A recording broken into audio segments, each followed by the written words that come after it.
So in this video, I'm going to share a framework that you can use if you are trying to integrate AI into your company.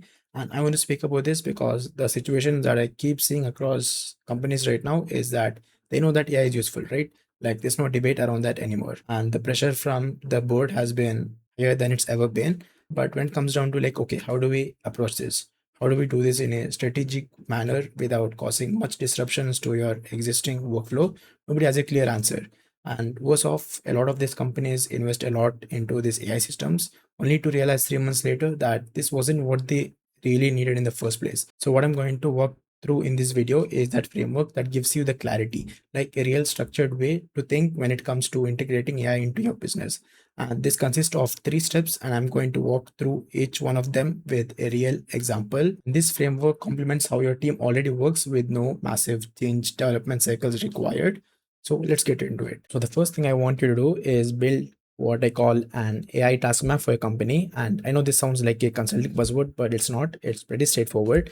But before I get into how to actually build it, let me explain why this is even important. Most companies, when they decide that, okay, we are going to start integrating AI into our company, the first thing they do is go and buy out bunch of ChatGPT and Cloud subscriptions for the whole team. And look, I'm a big believer in that. You must provide your team with all these tools to enable them work alongside it, and the productivity gains that you get from it is immense. The problem is that most companies do this and they call it their AI strategy, and fast forward 6 months from then, they have bunch of subscriptions rolling out with majority of the people not even using it. And that's because you're buying tools before even knowing what you're trying to solve, and this step actually fixes that. You need to know what you're trying to solve before trying to fit any of these AI systems into your workflow. And most businesses haven't ever done that. It's probably living inside someone's head. And that's the main reason we are doing this step, to get a clear idea on every task that your team is doing. All we are doing is getting a clear idea on every task that your team is doing on a day-to-day basis, so that you can find solution to problems rather than finding problems for the solution to fix. So speaking about how to actually do it, so a typical business today consists of departments like marketing and sales to pull in customers, customer success team to handle communication, project fulfillment team to deliver the project or the product to the customer, and finally finance and HR. Now, expanding the marketing and sales, we've got roles like marketing and distribution to increase eyeballs and pull in the customers, meeting and closing, which is the sales team that deals with the prospect and closes them via a call. And we have got follow-ups and logging, and finally escalating the prospect to customer success team. Now, expanding meeting and closing, there's going to be tasks like pre-call lead research to research the lead, updating the deal stage in the CRM, drafting follow-up emails, and finally drafting a proposal or sending a code to the prospect. You need to do this with every job roles, and the best way to do this is speak with the team lead and let them walk you through what a typical week looks like in their team. And once you do this across every department, what you end up with is essentially a master document which consists all the tasks that your team is doing on a day-to-day basis. And once you have that, you're ready for the next step. So now that you have all the tasks that your team is doing on a daily basis, the question becomes, what do you actually do with it?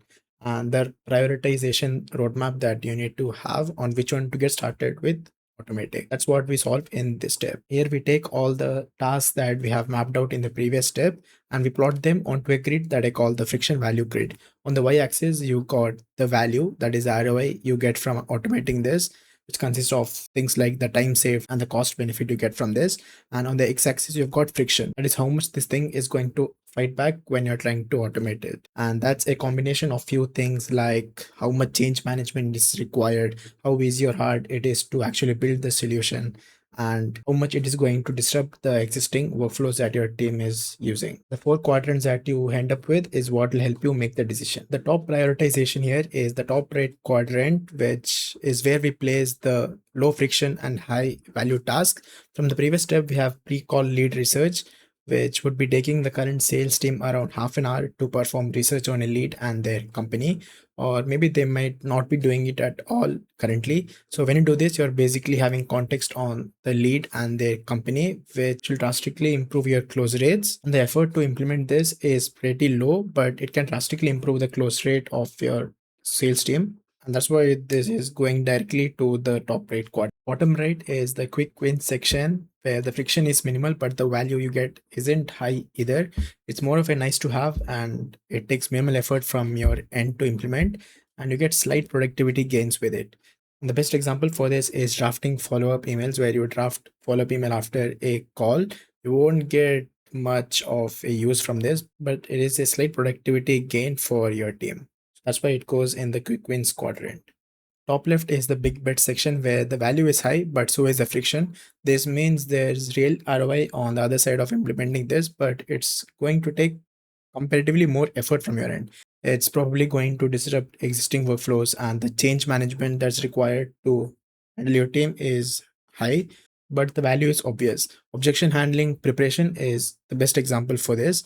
Here, the value is obvious, that is better prepared reps to close more deals, but getting AI to do this well requires feeding it a lot of existing data and context about your existing sales process and the market you're working with. And also, the objections that you hear on calls need to be fed to the model as well. Here, the generic implementations are useless and it takes real work upfront. So I would recommend you consider this once you have built some momentum and your team is used up to this AI thing. So it goes straight into the big bets tier. Bottom left, we have the avoid section where we have tasks that are going to yield more friction and problems when it's automated compared to when it is just left as it is. A good example of this is drafting proposals, because this is one of those tasks where you generally require a human judgment and it's going to be different for every client. And also, it doesn't follow a specific format. So it's better off leaving it as it is and focus your attention on other tasks in the other quadrants.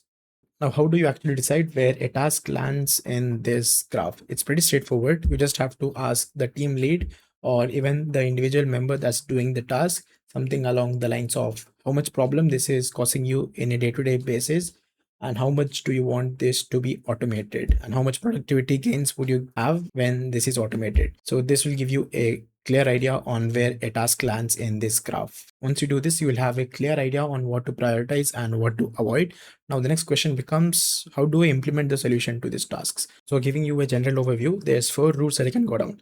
The first one is chatbot proficiency, where you're basically using tools like ChatGPT, Claude, and Gemini. This isn't a task specific skill, but more of a baseline knowledge that your team must have in this era.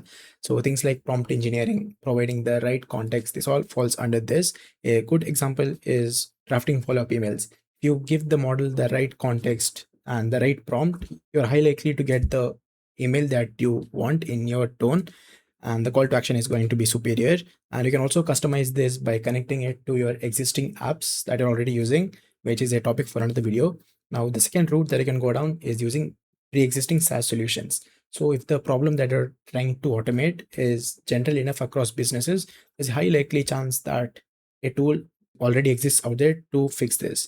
So taking the example of meeting note taker from the previous step, tools like Fireflies, Fathom, and Granola can handle this out of the box. One thing to note is that there are tools out there that is just hype and is marketed by creators and are of no real value. In order to avoid this, a simple rule of thumb is that we need to find a tool for a solution rather than finding a solution for that tool to fix. The third one is workflow automation. So here essentially you're connecting the tools that you're using on a day-to-day basis together and making the data flow from one tool to the another.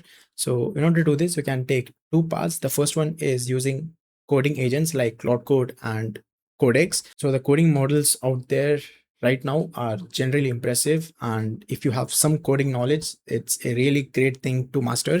The possibilities are endless with these coding agents. There's a slight learning curve and you need to get familiar with things like hosting and version control, but the ceiling on what you can build is endless. The second route that you can go down is using no-code tools like make.com and ni10. So this is comparatively simpler from using coding agents like Cloud Code. So these tools let you connect various tools together using a drag and drop feature, and you can make your data flow from one tool to the another without writing a single line of code. Taking the example of the lead researcher from the previous step, you can build a system where your team drops the prospect's LinkedIn URL and their company, and the system automatically researches the entire company and the prospect and gives you a brief that you can use to prepare for the call. And this can help you improve your close rate drastically. You can build this on make.com or ni10 without overcomplicating it. The fourth is complex multi-step agents and model training. This is the long-term route and not something that you need to get started on today, but when you get more comfortable and your team adapts to AI, this is what you need to consider. So there'll come a point in your AI implementation journey where you need to build complex systems where you need human in the loop, and you need to train a model on your custom data. So this is when you go down this route, but this isn't something that you need to look at when you're starting out. This is something that you need to look at when you're scaling. And the way to decide which route to go down, it's pretty straightforward. So if it's a basic everyday task, Claude and ChatGPT can probably handle it, and these tools are getting better than ever. And if the task that you're trying to automate is a general problem across businesses, there's a high chance there's an existing SaaS that already solves this. And if you're looking for something custom and want to wire various tools of your tech stack together, you need to go down the third route of workflow automation using no code tools or using Cloud Code and Codex. And the multi step agents, consider going down this route once you have all the tasks from quick wins quadrant completed and you want to move on to the task that requires more computing power. And that's a simple framework on how you can get started with to become an AI native company. You don't need to do this all at once across every department. Just start with one role and build from there. And in parallel, start developing that general chatbot proficiency across your team in the way they work every day. And if you have no idea what these chatbot tools are capable of and which one you should be using in your business, I've done a full breakdown of that in this video right here, and you can check it out if you want to have a clear idea on which AI you must be using in your business.